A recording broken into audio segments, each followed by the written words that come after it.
Okay, Likutei Halachos, Ilchos Tefila Halacha Dalet. We're continuing from the story.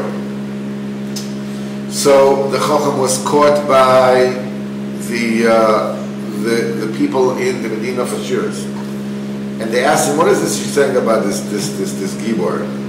Like I said, "What is this the Gibor that I know?" He says, "Well, I used to be by a king, and by this king, he had a Gibor, he had a hero, and this Gibor was lost."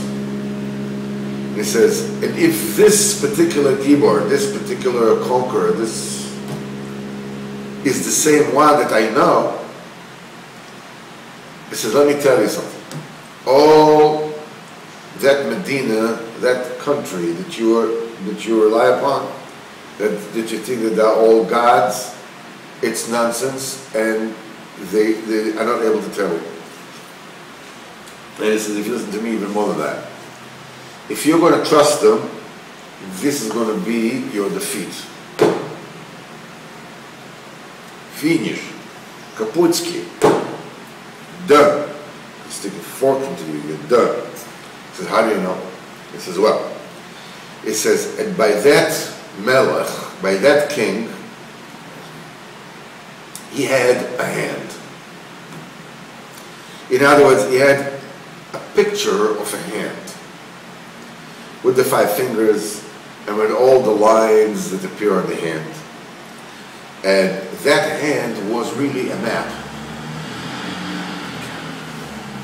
The map of all the world, this world and all the worlds.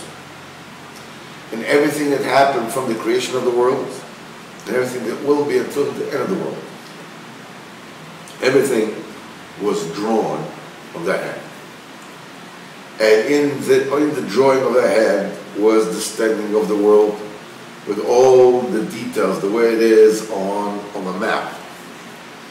And there were like letters on there to tell you what it is. Now that's this town, that person, so forth and so on. Everything was written on the hand, so you should know what it is. And all the countries, and all the towns, and all the rivers, and all the bridges, and everything was written with letters on these lines. And all the people that are going, and everything that happened to them, everything was written in there. There was also written all the ways that are leading from all the lands to all the lands. And this is how I knew how to get to your land, because your land is camouflaged. How did I get in? Because in that hand there's also this written the way to get in here. And if you want to send me to another town, I also know how to get there from the hand. Also, in this hand was written how to get from one world to the next up. The spiritual realms. Because there's a way to get from the land to the heavens. Because you can't get there because you don't know how to get the way to get there.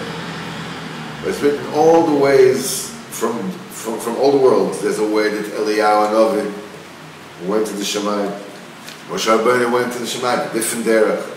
This there, Chanoich also went up. It was a different. Everything was there on this hand. And everything the way it was when the world was created, and everything the way it is now, and everything the way it's going to be. Like for instance, Sodom and Gomorrah, the way it was before. In other words, when people were sitting there, when it was populated, before it was turned over. And then there was also a tzir, there was also of how the town was turned over. And then after it was turned over, everything was written on that particular hand. What was, what is, and what will be. And I saw that land that you trust on, that you say they are all gods with all the people that come, this is that land that you call God, and all the people that will come to request assistance from them, they will all be destroyed and wiped out. They were blown away. Because Nikor Divrei Emes, he's talking obviously about the Torah. He says, Nikor Divrei Emes, he says that the words of truth, I mean, you can see, on the maps and stuff, so you can tell. They understood that his words sounds like words of truth. He says you can see that you put two lines together, it becomes on the hand, and it'll become a letter. It'll look like a letter and stuff like this. And he understood. In other words, he understood that there's no such thing. That you can't invent these things out of your own mind. So they asked, who is this king? You know, maybe he'll show us a way to get more money, more high-tech, more startups. So he said, you still want money? For money, don't talk at all. He said, but still, where is this melech? Where is this king? So he told him, I also don't know where the king is. The Ma'aseh happens, this is what happened. There was a king and a queen, and they had a single daughter. And she was just about to get married. So they were thinking, who should she marry? He says, and I was also there amongst those who gave advice to the melech, to the king. Because the king used to love me. So my answer was that they should marry her to the Gibor. Because that Gibor did many favors for us, and because he conquered quite a few countries. So it is befitting we should give him the princess, the daughter of the king, or of the queen. Everybody agreed to it. It was a big simcha. They found a chassan to the princess. And they married him off, and the princess gave birth to a boy. And this baby was the most beautiful baby ever. It had a beauty which is mamish not human. It's not a human beauty. And his hair was totally of gold. It had all the colors of gold, all the different colors of gold. And his face was like the face of the sun. And his eyes were different lights, different kind of lights. And this baby was born with total chokhmah. He was chokhmah right then and there. From moment go, totally cognizant, knows everything. He says immediately they saw that he's a complete chokhmah. Chokhmah Gomer is a complete chokhmah. When people say, when people would talk, when there were, they said something funny, so the baby would laugh, or something like this. They saw it's the Chacham Gadol, but it still doesn't have the movement of a Gadol, like talking and stuff like that. But he already fully understands absolutely everything. By the Melech, there was a Melitz, somebody, a poet, a talker that can. And he was a wonderful Baal Losh and Baal Melitza. He could speak. He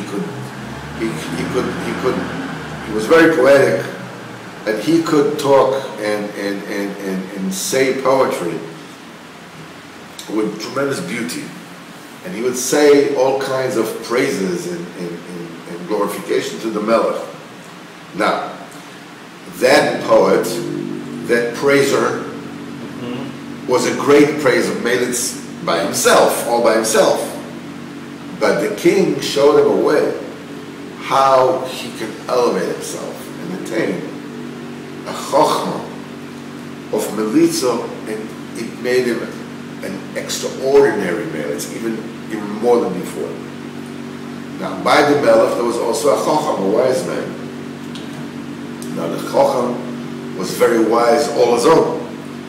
But the king showed him a way how he will go up, ascend, and get chokhmah, and this would make him an extraordinary, unbelievable chokhmah. The Gibor was also, he was strong all by himself. But the king showed him a road how he can go and get gvura, that made him a total Gibor.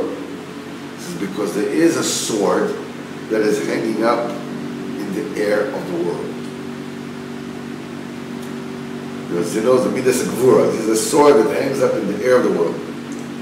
And that sword has three powers, three functions.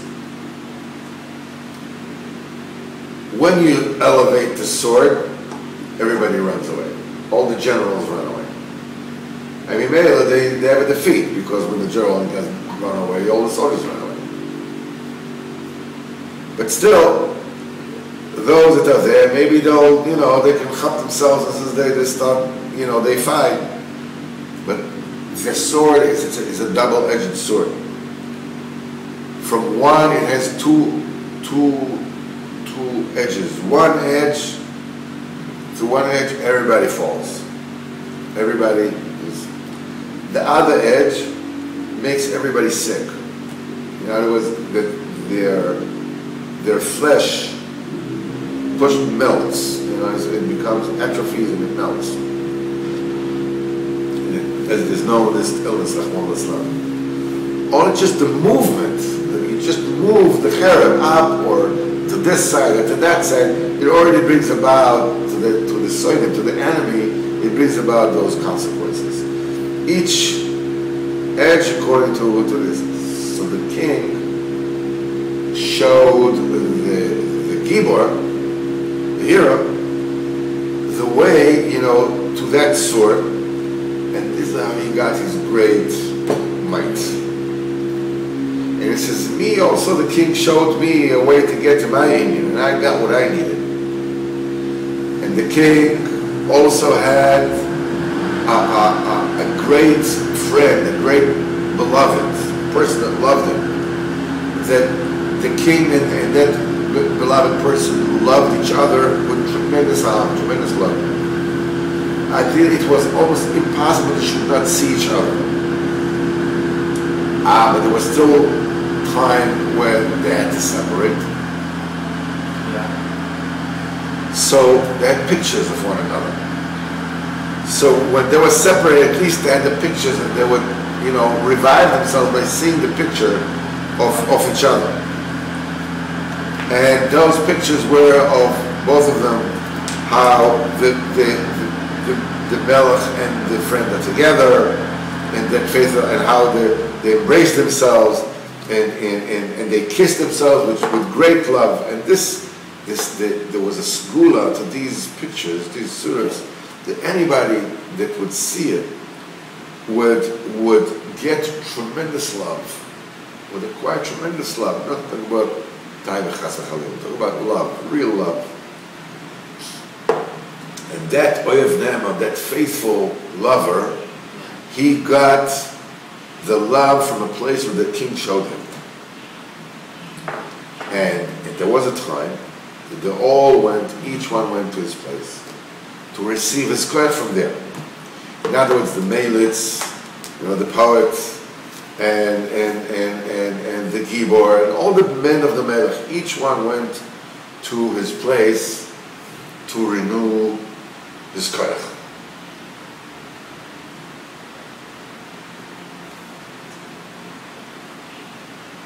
We'll continue tomorrow. We'll see,